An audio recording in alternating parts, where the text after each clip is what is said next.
축복한 대로 하나님께서 복 주실 줄 믿습니다. 오늘은 예수님을 닮아가는 성도, 예수님을 닮아가는 성도라는 제목으로 잠시 말씀을 전할 때 이 말씀을 통해서 예수님을 닮아가는 성도들이 되시기를 축복합니다. 사람은 누구를 바라보느냐, 또 무엇을 바라보고 사느냐에 따라서 그의 운명이 달라져요. 히브리서 12장 2절에 보면 이렇게 이야기합니다. 믿음의 주요 또 온전하게 하시는 이인 예수를 바라보자. 믿음의 주 또 온전하게 하시는 이인 예수를 바라보자. 그래서 사람이 무엇을 바라보느냐에 따라서 삶이 바뀝니다. 무엇을, 누구를 바라보느냐. 예수 믿는 사람은 누구를 바라보고 살아야 되느냐. 예수님을 바라보고 살아야 돼. 그래 예수 믿는 사람이죠. 예수 믿는 사람이라고 하는 말이 나는 예수님을 바라보고 사는 사람입니다 라는 말과 같지요. 여기 앉아서 예배드리는 사람 중에 나는 예수님을 믿지 않는다, 예수님을 바라보지 않는다 이러면 말이 안 맞죠. 성도라고 하면 이미 전제가 뭡니까? 예수님을 바라보며 사는 사람이다. 이게 성도예요. 성도가 예수님을 바라보고 살면 그럼 어떤 일이 벌어지는가? 온전한 믿음의 사람이 된다. 그래서 성도가 예수님을 바라보지 않고 딴 것을 바라보면 온전한 믿음의 성도가 될 수 없어요. 좋은 예가 베드로가 물 위를 걸어올 때 참 놀라운 사건이죠. 물 위를 걸어오시는 예수님을 보고 주님 나도 물 위를 걷게 해주십시오 이렇게 이야기하니까 오라. 그래서 베드로가 주님을 바라보고 갔더니 물 위를 걸었어요. 근데 주님을 바라보고 가다가 주변에 풍랑이 막 치고 있는데 자기가 물 위를 걸어가고 있어요. 갑자기 무슨 생각이 들었습니까? 사람은 물 위를 걸을 수 없는데 내가 지금 무슨 짓을 하고 있지? 라는 생각이 들면서 뭐를 바라보기 시작했습니까?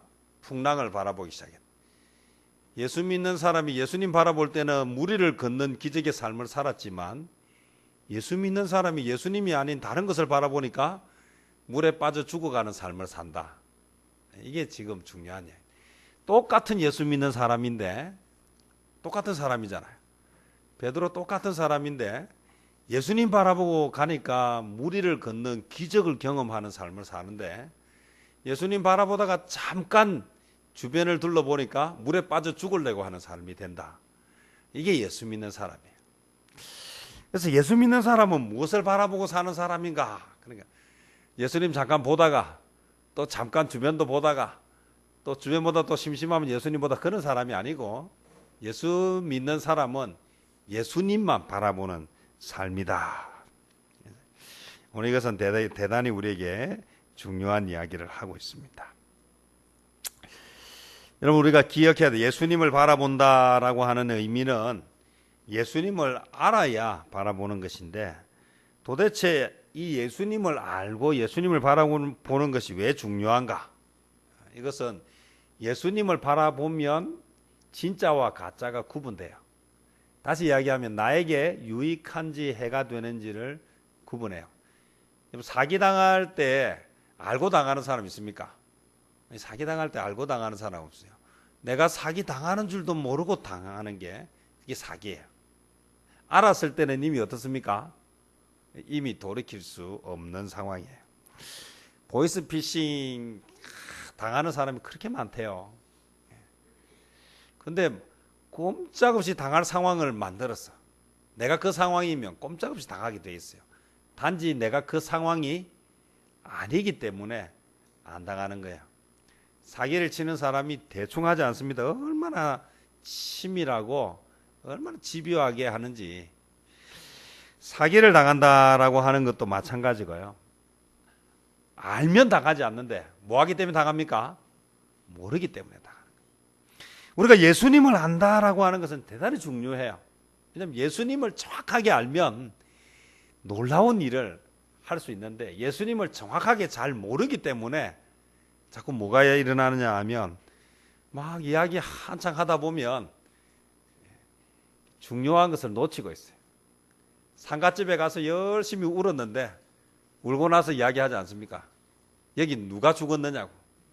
진짜 그런 일 너무 많아요. 우리 뭘 열심히 했는데 이게 뭔지를 모르고 가는 게 참 많아요. 저는 예수 믿는다고 하면서 예수 믿는 게 뭔지 모르고 사는 사람이 있으면 너무 마음이 아플 것 같아요. 사도 바울이 예수님을 만나고 나서 이 로마서는 사도 바울이 쓴 로마 교회에 쓴 편지인데 사도 바울이 예수님을 만나고 나서 그의 삶이 완전히 바뀝니다. 이전에 그는 어떤 사람이었느냐 하면 그는 유대교에 아주 열심이었던 사람이었고 그는 누가 뭐라 해도 부러울 것이 없는 아주 대단한 집안에 대단한 학벌을 가진 정말 요즘 말하는 엄친아로 아주 대단한 인물이었습니다. 그런데 그가 예수님을 만나고 나니까 남들이 그렇게 부러워하는 그 모든 것을 배설물로 취급해버리고 다 버렸어요. 도대체 어떤 예수를 만났기 때문에 그가 그렇게 다른 사람들이 부러워하고 이전에 그가 중요하게 생각했던 것들을 버렸는가? 오늘 이 본문 이야기를 잘 못 들으면 야 예수 믿으면 안 되겠다. 야 예수 믿으면 전부 다 버리고 좋은 거는 하나도 안 하고 그래 사는 모양이다. 정확하게 모르면 오해를 하게 되고 어려움에 처하게 됩니다. 오늘 사도 바울이 모든 것을 배설물로 버릴 수 있었던 이유는 그 어떤 것보다 누가 중요하다는 것을 알았습니까? 예수님이 중요하다는 것을 알았고 예수님이 중요한 것을 알고 나니까 이전의 것은 별로 중요하지 않다는 것을 알게 됐어요. 여러분 명품 가방이 생겼는데 명품 가방하고 짝퉁하고 똑같이 취급하고 한 번은 명품 가방 들고 한 번은 짝퉁 가방 들고 그런 사람 있습니까? 그럴 수 없습니다. 짝퉁을 들고 가는 이유는 뭐 때문에? 명품을 아끼기 위해서 뭐 또 험한데 저도 마찬가지다. 비가 막 오는 날은 좋은 옷 입고 나갑니까? 아니면 입던 옷 입고 나갑니까? 혹시 비 오는 날에 드라이한 옷 입고 나가는 사람 있습니까? 그 의미가 하나도 없습니다. 집 밖에 나가는 순간 뭐 어떻게 됩니까? 비 맞아버리고 젖어버리면 표가 하나도 안 납니다. 좋은 옷 입고 나가다가도 비 오는 날은 이거 한 번만 더 입고 뭐 드라이 하지 하는 옷을 입고 나가지 그냥 옷 입고 나가다가 비 오네 새 옷으로 갈아입어야지 이렇게 입고 나가는 사람이 없어요. 마찬가지입니다. 여러분 가치를 알면 생각이 바뀌고 삶이 바뀌게 되어 있다. 예수님을 안다라고 하는 것은 참 중요합니다. 저는 예수님을 닮아가는 성도가 된다는 것이 얼마나 중요한지를 오늘 저와 여러분들이 깊이 알기를 바랍니다. 이 예수님에 대해서 잘 알지 못하니까 예수님과 교제하는 것이 얼마나 소중한 건지를 몰라서 예수님께 기도하는 시간이 부족해요. 또 예수님에 관해서 알게 되는 성경을 읽는 시간도 부족해요. 오늘 많은 사람들이 기도 없이는 살아도 TV 없이는 못 살고 기도 없이는 살아도 핸드폰 없이는 못 살고 기도 없이는 살아도 뉴스 없이는 못 살고 이런 사람들이 너무 많다는 거예요. 성경은 몰라도 하나도 답답하지 않는데 오늘 취직을 하기 위해서 오늘 직장에서 승진하기 위해서 오늘 학교에서 성적이 오르기 위해서 필요한 것들을 배우는 데는 돈도 아끼지 않고 시간도 아끼지 않아요. 하나님의 말씀을 알아가는 데는 오늘 교회는 빠지는 일이 있어도 학교는 빠지면 안 되고 직장은 빠지면 안 되고 기룡사는 빠지면 안 되고 그렇게 어쩌면 너무 많은 부분에 있어서 예수님보다 더 중요하게 생각하는 것들이 많지 않는가. 하지만 이런 것들이 우리에게 뭐를 주지 못합니까? 참된 유익을 주지 못합니다. 만약에 이런 것들이 참된 유익을 준다면 사도 바울은 이런 고백을 하지 않았을 것입니다. 세상의 지식이 우리를 살리는 것이 아니라 우리를 살리는 것은 하나님의 말씀이다. 사도 바울은 이야기합니다. 주 그리스도 예수를 아는 지식이 가장 고상하다. 주님을 아는 지식이 가장 귀하다라고 이야기합니다. 오늘 이게 먼저입니다. 먼저 되어야 할 것과 나중 되어야 할 것이 바뀌면 안 됩니다. 먼저 되어야 될 것이 바로 잡혀야 다음 것이 이루어질 수 있습니다. 예수님을 알면 왜 고상해지는가? 왜 예수님을 아는 것이 가장 귀하다고 이야기하는가? 그것은 예수님을 알면 살지만 세상을 알면 죽습니다. 쾌락을 즐기기 시작하면 잠깐은 좋아요. 그 순간은 너무 좋아요. 거기에 중독이 되고 나면 아이고 나중에 모르겠고 지금 그래서 게임에 빠지니까 뭐합니까? 학교도 가기 싫고 나중에 내가 어떤 인생을 살든지 그것도 하나도 중요하지 않아요. 지금 뭐가 중요합니까? 지금 게임 하는 게 중요해요. 지금 게임 못하게 하면 죽을 것 같고. 오늘 저와 여러분이 살아가면서 중요한 것은 주님을 알면 사는 길이 생기지만 세상을 알면 살지 못하고 죽음으로 향해 간다. 아침에 눈을 떨면 제일 먼저 주님을 알고 싶어 해야 됩니다. 여러분의 인생에 가장 큰 변화가 일어날 것입니다. 내가 제일 먼저 해야 할 일, 주님을 아는 것. 예수님을 깊이 알면 알수록 여러분의 인생이 놀라운 축복을 경험하게 될 것입니다. 이 예수님을 알아야 예수님을 닮아갈 수 있습니다. 그래서 우리는 모델을 잘 찾아야 돼요. 나는 어떤 모델을, 어떤 사람을 닮아가고 싶다라고 하는 그 모델이 있어야지 그 사람이 성장하게 되는데, 오늘 사도 바울은 예수님이 모델이 되었습니다. 그래서 예수님처럼 살고 싶어서 열심히 살았습니다. 그리고 나서 그가 들려주는 이야기입니다. 오늘 고린도전서 11장 1절 고린도 교회 성도들에게 이야기합니다. 내가 그리스도를 본받는 자가 된 것 같이 너희는 나를 본받는 자가 되라. 오늘 이 이야기를 저와 여러분도 우리의 자녀에게, 우리의 친구에게 들려줄 수 있어야 돼요. 내가 예수님을 본받는 사람이 된 것처럼 너희들도 예수님을 본받는 사람이 되어라. 내가 예수님을 본받는 사람이 된 것처럼 친구들도 본받는 사람이 되기를 원한다. 이 말을 할 수 있어요. 그러면 먼저 예수님을 본받는 사람이 되라. 네가 되는 것 보고 나도 예수님을 본받을게. 이렇게 이야기하는 것이 아니고, 내가 예수님을 본받는 사람이 되었다. 그러니 이런 좋은 일이 있다. 너희들도 예수를 본받는 사람이 되었으면 좋겠다. 사도 바울의 위대함은 여기 있습니다. 내가 예수님을 본받는 자가 된 것 같이 너희도 예수님을 본받는 사람이 되어라. 오늘 살아가는 그리스도인들에게 가장 중요한 과제입니다. 여러분, 어떤 사람이 되시고 싶습니까? 어떤 사람이 되어야 되겠습니까? 나를 본받는 자가 되어라 라고 말할 수 있어야 됩니다. 적어도 예수님을 본받는 삶의 모습만큼은, 우리가 그 어머니 상을 이야기할 때 그 한석봉 어머니를 자주 이야기합니다. 한석봉 어머니는 뭘 했습니까? 떡을 파는 사람이었습니다. 아들은 공부를 시켰는데 아들에게 이야기하면 내가 쓰는 만큼 글을 써라 이렇게 말하지 않았습니다. 그럴 이유가 없지 않습니까? 우리는 자식에게 내가 영어 하는 만큼 니도 영어 해라 이러면 우리는 그 말을 못할지 모릅니다. 내가 컴퓨터를 잘하는 만큼 너희도 컴퓨터를 잘해라 그렇게 말할 수는 없어요. 우리는 한석봉 어머니가 했던 것처럼 내가 떡을 파는 사람이니까 떡을 쓰는데 내가 내 일에 얼마나 성실하고 얼마나 최선을 다하는지 너도 네가 하는 일에 성실하고 네가 하는 일에 최선을 다해라 이렇게 보여주는 거예요.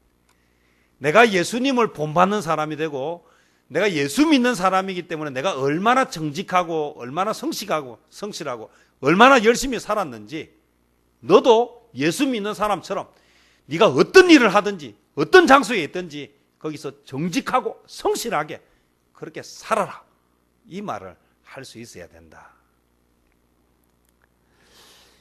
여러분, 우리가 인생을 살아가면서 가장 소중하고 가장 중요한 것은요, 예수님을 본받는 것입니다. 이 예수님을 본받는 것은 예수님을 아는 것이고 예수님을 따라가는 것이고 예수님을 바라보는 것입니다. 오늘 성경에 보니까 14절에 너희를 박해하는 자를 축복하라. 축복하고 저주하지 말라. 아니, 나를 박해하는데 뭘 축복합니까? 우리가 한 차례 때리면 한 대 맞았으면 어떻게 해야 됩니까? 최소한 2대는 때려줘야지 분이 풀리지. 한 대 맞고 한 대 때려주는 것만 해도 우리는 성인군자라고 할 거예요. 그런데 성경은 우리에게 뭐라고 이야기합니까? 박해하는 자를 축복하고 저주하지 말라. 오늘 참 주님이 우리에게 이야기하는 것은 쉽지 않습니다. 여러분, 예수 믿는다는 것, 예수 믿으세요. 예수 믿으면 너무 좋습니다. 땅 짓고 헤엄치기입니다. 주일 한 번 딱 예배 드리면 나머지는 보험 든 겁니다. 당신이 무슨 나쁜 짓을 해도 하나님은 당신에게 기름 부어서 복을 주실 것입니다. 정말 여러분 그렇게 생각하시고 그렇게 이야기하십니까? 예수 믿는 건 그런 것이 아닙니다.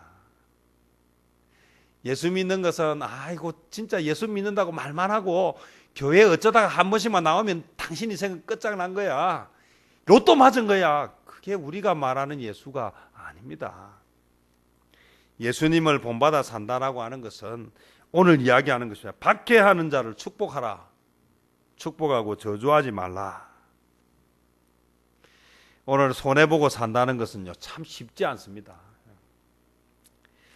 잠언 12장 6절에 보니까요, 악인의 말은 사람을 죽이지만 정직한 자의 입은 사람을 구원한다. 제가 사람을 참 많이 만나 보니까요, 만날수록 참 힘든 사람이 있고 만날수록 좋은 사람이 있어요. 같이 일을 하지만 할 수만 있으면 빨리 이 사람하고 일하기 싫은 사람이. 어떤 사람은 만나고 일을 하면 할수록 참 좋은 사람이 있어요. 같이 있다는 게 참 행복하다는 거. 오늘 저와 여러분, 저는 늘 입장을 바꿔서 꼭 이 이야기를 들려주고 싶어요. 내가 누군가 만나니까 꼴도 보기 싫은 사람이 있습니까? 그러면 나는 누군가에게 꼴도 보기 싫은 사람은 아닌가? 왜 그 사람이 꼴보기 싫습니까? 그 행동이 있잖아요. 나는 누군가에게 그런 행동을 하고 있는 건 아닌가? 그렇게 생각해 보면 조금은 마음이 부드러워져요. 아, 나에게도 저런 면이 있구나. 저 사람을 욕하기 전에 나에게도 저런 면이 있구나라고 생각하게 돼요. 그러면서 생각합니다. 나 같은 인간을 사랑하시고 구원해 주신 예수님은 어떤 마음이셨을까? 오늘 선한 말을 한다는 것은 쉽지 않지만 우리가 말을 할 때 참 부드럽게 하고 과격하지 않게 하는 것은 우리가 평생 우리 기도 제목이 되어야 되겠다. 하고 싶은 대로 다 말하고 나면 그 말한 것 때문에 치루어야 하는 대가가 너무 커요. 경우에 합당한 말은 아루새긴 언쟁반의 금사과 같다라고 이야기하는 거죠. 말은 사람을 죽이기도 하고 살리기도 합니다. 그래서 오늘 저와 여러분의 말이 사람을 살리는 말이 되어야 하겠다. 다른 사람의 말에 의해서 상처를 받고 다른 사람의 말 때문에 심지어는 자살도 해요. 그래서 말이라고 하는 사람을 죽이기도 하고 살리기도 합니다. 저는 여기서 또 하나 부탁드리고 싶은 것은요, 남의 말 때문에 너무 많이 상처 입지 맙시다. 그 사람 때문에 내가 그렇게 상처 입고 내가 그렇게 죽어야 할 이유가 있습니까? 우리가 들어야 할 말은요, 살리는 말이어야 하고 주님의 말이어야 합니다. 우리가 들어야 하는 말은 죽이는 말이 아닙니다. 세상의 말이 아닙니다. 그래서 어떤 말을 듣느냐는 대단히 중요합니다. 누가 나에 대해서 막 욕하는 소리를 들었어요. 기분 좋은 사람은 없지요. 나에 대해서 욕하는데 뭐 기분 좋겠어요. 자, 그래서 그 말 듣고 나서 그때부터 내 인생은 내가 헛살았지, 나 같은 건 살 가치도 없어, 그리고 자기를 자학하고 죽는다 생각해 보죠. 얼마나 가슴 아픈 일입니까? 오늘 말이라고 하는 것은요, 들어야 될 말이 있고 듣지 말아야 할 말이 있습니다. 우리가 들어야 할 말은 어떤 말입니까? 주님의 말. 또 아부하는 말만 들으면 당장 기분 좋지요. 근데 그건요, 나를 시간이 지나면 해롭게 하는 말입니다. 그래서 정리합니다. 우리가 들어야 할 말은 듣기 좋은 말만 듣는 것도 아니고 나에 대해서 욕하는 말만 깊이 생각할 것이 아니라 오늘 주님의 말을 들어야 되고 나에게 도움이 되는 말, 그러면 아프지만 충고도 들어야 돼요. 그렇게 애를 쓰는 것입니다. 이렇게 말한다고 해서 제가 그렇게 산다는 것도 아닙니다. 오늘 저와 여러분이 이 이야기를 들었다고 해서 우리가 그렇게 살 수 있는 것은 아니에요. 그런데 이게 우리의 기도의 제목이 되고 우리의 평생의 숙제가 된다면 우리는 아주 말을 통해서 놀라운 축복을 누리는 사람들이 될 것입니다. 오늘 우리가 예수님을 닮아간다라고 이야기할 때에 예수님의 마음을 닮아가야 돼요. 오늘 특별히 15절에 보니까 즐거워하는 자들과 함께 즐거워하고 우는 자들과 함께 울라 그랬어요. 예수님을 닮아간다. 예수님의 마음을 닮아가는 건데 예수님의 마음에 어떤 마음이 있느냐 하면 우는 자와 함께 울고 웃는 자와 함께 웃는다는 것입니다. 여러분 이건 무슨 말입니까? 그 긍휼히 여기는 마음이고 꽤 넉넉한 마음이에요. 어제 저녁에 비발디 투어를 해서 비전을 발견하고 디자인하라 하는 게 청소년부터 이렇게 청년 대학생들 또 어른들이 함께 이렇게 잠시 모이는 시간이 있었어요. 거기에 있으니까 뭐가 참 좋으냐면요. 야, 참 재주 많은 사람들도 많고 다양한 꿈을 가진 사람들이 있구나. 제가 하지 못하는 것, 제가 갖지 못하는 것을 많이 하고 많이 가졌어요. 그 사람들하고 교제하면서 내 마음속에 나는 왜 저런 것을 가지지 못했지? 나는 왜 저런 걸 하지 못하지? 그런 열등감이 생기거나 그런 자존감이 막 상하는 그런 상황이 아니라 야, 저런 사람을 알게 돼서 다음에 내가 이 부분에 도움을 구할 수 있겠네. 야, 저런 것을 할 수 있네. 다음에 내가 이 부분에 대해서 부탁할 수 있겠네.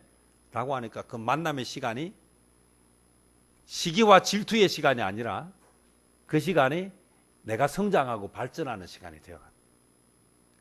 여러분, 사람이 살아가면서 가장 중요한 것은 무엇인가 하면요. 나보다 잘하는 사람을 만나면서 비교하고 그것 때문에 열등감을 느끼고 때로는 저 사람보다 내가 좀 나은 것 같은 거 우월감을 느끼고 그것은요. 예수님의 마음이 아니에요. 예수님의 마음은 나보다 잘하는 사람이 있으면 축하해주고 격려해주고 칭찬해주고 또 내가 도울 수 있는 것은 돕고 내가 도움을 받을 수 있는 것이 있으면 도움을 받고 그렇게 시간이 지나면서 서로에게 유익을 주는 것이 귀하다는 거예요. 그래서 즐거워하는 사람하고는 어떻게 해야 됩니까? 네, 즐거워해야 돼요. 배가 아프면 안 돼요. 우리나라 말이 있잖아요. 사촌이 뭐하면 땅 사면 배가 아프다. 이게 얼마나 무서운 이야기. 예수님의 마음이 없기 때문에 나오는 거예요. 누군가가 잘 되고 있으면 부러운 것이에요. 그것은 귀한 것이에요. 축복하면서 그러면서 뭐합니까? 내가 잘 되는 것이 나를 위해서가 아니라 하나님이 주신 달란트인 줄 알고 그래서 남을 위해서 살고자. 그 모임이 왜 좋은가 하니까 남을 위해서 살고 싶어 하는 사람들의 모임이기 때문에 좋은 거예요. 내가 잘하니까 내가 잘났으니까 잘난 체 하려고 모인 것이 아니라 서로의 필요를 채워주는 모임으로 가기 때문에 그 모임이 좋은 거예요. 예수님을 닮아간다는 것은 무엇인가? 불쌍한 사람을 보면 불쌍히 여기는 마음. 오늘 즐거운 사람을 보면 진심으로 축하해 주는 마음. 그래서 만나면 좋고 만나면 서로에게 도움이 되고 이익이 되는 것이 중요하다. 오늘 성도의 모임이 그래야 되지 않겠습니까? 오늘 교회의 모임이 그래야 되지 않겠습니까? 제가 도울 수 있는 일이 있으면 기꺼이 도울 것입니다. 도움이 필요하면 언제든지 부탁할 수 있어야 그게 교회고 그게 성도의 삶입니다. 도움이 필요하면 도움을 요청하고 또 요청을 받으면 진심으로 돕고 그래야 즐거워하는 자들과 함께 즐거워하는 것이고 슬퍼하는 자, 우는 자와 함께 우는 것이다. 이것이 예수님을 닮아가는 것이다. 한 가지만 더 이야기를 하고 말씀 마치겠습니다. 행동에서 우리는 예수님을 닮아가야 돼요. 모든 사람 앞에서 17절에 보면 아무에게도 악으로 악을 갚지 말고 모든 사람 앞에서 선한 일을 도모하라. 하고자 하는 일이요 선한 일이 돼. 우리의 인생이요 내 소원은 복수하는 것이다. 우리 중국 무슨 이렇게 뭐 소림산 무슨 영화라든지 아니면 무슨 이렇게 전부 복수하는 거예요. 그래서 막 죽을 때 유언을 남기자. 뭐라고 유언을 남깁니까? 꼭 나의 복수를 해다오. 그러면 아이가 그때부터 뭐 합니까? 그때 산 같은 데 들어가 가지고 몇 년 동안 무림의 고수가 돼 가지고 나타나서 뭐 합니까? 아버지의 복수를 하면서 인생이 끝나죠. 참 인생이 복수를 남겨주고 복수하다가 끝나는 인생 참 참 서글프지 않습니까? 우리 인생이 얼마나 귀한데. 그래서 뭐합니까? 모든 사람 앞에서 선한 일을 도모하라. 저는 이게 참 놀라워요. 사도 바울의 인생이 어떤 인생이었습니까? 복음 전하다가 매 맞고, 복음 전하다가 감옥에 가고, 복음 전하다가 죽을 뻔하고, 복음 전하는 것 때문에 얼마나 많은 고난과 핍박을 받았는데, 그가 로마 교회에 쓰는 편지, 이 로마 교회는 자기 마지막 사도의 생을 마감하는 시점에 쓴 편지예요. 그 편지에 쓰여지는 내용들이 뭐라고 이야기하고 있는가 하면 이렇게 이야기합니다. 모든 사람 앞에서 선한 일을 도모하라. 18절에 할 수 있거든 너희로서는 모든 사람과 더불어 화목하라. 도대체 예수님을 만난 게 도대체 무엇이길래, 그가 다메섹으로 가던 길에서 만난 예수님이 도대체 어떤 분이시길래 그 주님을 만나고 나서 모든 사람에게 선한 일을 도모하고 모든 사람과 더불어 화목하라. 원수 갚는데 네 인생을 낭비하지 마라. 네 목표를 향해서, 네 꿈을 향해서 달려가라. 야, 도대체 그가 만난 예수님이 어떤 예수님이길래 그가 이런 놀라운 이야기를 할까? 이전에는 이런 이야기 있지 않습니까? 내가 죽어도 저거 잘 되는 꼴은 못 보겠다. 이제는 그렇게 살고 싶지 않아요. 그 인생이 뭔데 그 인생 때문에 내 인생을 낭비해야 합니까? 나에게 주어진 내가 가야 할 길을 가기에도 바쁜 시국에 모든 사람 앞에서 선한 일을 도모하고 내 존재가 누군가에게 도움을 주는 인생을 살면 되지. 그건 뭐 오해니 뭐 거기에 대해서 뭐 온갖 것을 푼다고 우리의 시간을 저는 낭비하고 싶지 않아요. 여러분은 어떻습니까? 저는 그렇게 살고 싶지 않아요. 원수 갚는 것은 하나님께 맡기고 억울한 일은 하나님이 해주실 것이고 내가 믿는 주님 바라보고 내가 가야 할 길을 열심히 가면 되는 것이지, 그거 일일이 다 설명하고 그거 일일이 다 해명하고 그거 일일이 다 보복하면서 그렇게 어떻게 살겠냐. 그래서 오늘 20절에 이야기, 내 원수가 줄이거든 먹이고 목마르거든 마시게 하라. 그리함으로 내가 숯불을 그 머리에 쌓아 놓으리라. 지내보니까요, 나는 진심으로 대하고 나는 상대방을 배려해서 손해보며 사는데 자기는 철저하게 자기 것만 생각하고 자기 것만 계산하고 조금도 손해보지 않으려고 하고 조금만 상황이 변하면 안면 싹 바꾸고, 야, 이게 사람 같지 않은, 다시 보고 싶지도 않은 그런 일들이 생기는데, 문제는 그 사람 때문에 나도 악해지고 나도 강팍해지고 나도 똑같아지고 그러면서 살 이유가 없다. 나는 내가 처음부터 했던 대로 좋은 마음으로 선한 일로 하고, 사기치는 놈은 사기치고 속이는 놈은 속이고, 그렇게 하는 거는 그렇게 하고, 누가 그 원수는 갚아주실 것이다? 하나님이 갚아주실 것이다. 악에게 지지 말고 선으로 악을 이겨라. 예수님을 닮는다는 것은 그래요. 저는 제가 믿는 하나님을 믿습니다. 저는 제가 믿는 하나님이 때가 되면 다 하실 것이라고 믿습니다. 그래서 두려운 것은 내 마음이 변하지 않으려고 애를 쓰고 내 마음이 초심을 잃지 않기 위해서 애를 쓰고, 여러분들도 마찬가지지 않습니까? 오늘 살다 보면 늘 착한 일만 하고 사십니까? 화내지 않아야 되겠다고 수없이 생각하면서 또 화를 내고 있는 자기 자신이 없습니까? 저는 수없이 제 자신에 실패하기 때문에 저는 제가 저를 믿지를 못합니다. 갈 때는 분명히 내가 좋은 말을 하고 와야지, 하다 보면 화가 나면 화 다 내버리고, 기분 나쁘면 기분 나쁜 표 다 내고 형편없이 넘어지고 실패합니다. 날마다 우리가 기도해야 하는 이유, 날마다 우리가 회개해야 하는 이유, 날마다 우리가 주님 말씀을 들어야 되는 이유가 여기에 있습니다. 주님을 닮아가는 저와 여러분 되시길 바랍니다. 쉽지 않습니다. 예수님을 닮아가고, 그래서 오늘 내가 누군가의 마음을 아프게 하고 있지는 않는가 생각하고, 나 혼자 나를 용서하는 것이 아니라 삶으로 정말 누가 봐도 저 사람 진짜 예수쟁이다 라는 말을 들을 수 있는, 예수님을 닮은 자다, 예수쟁이라고 하는 그 칭찬과 인정을 받기 위해서 오늘도 기도하며 달려가는 저와 여러분 되시기를 주님의 이름으로 축복합니다. 기도하겠습니다. 주님 감사합니다. 오늘도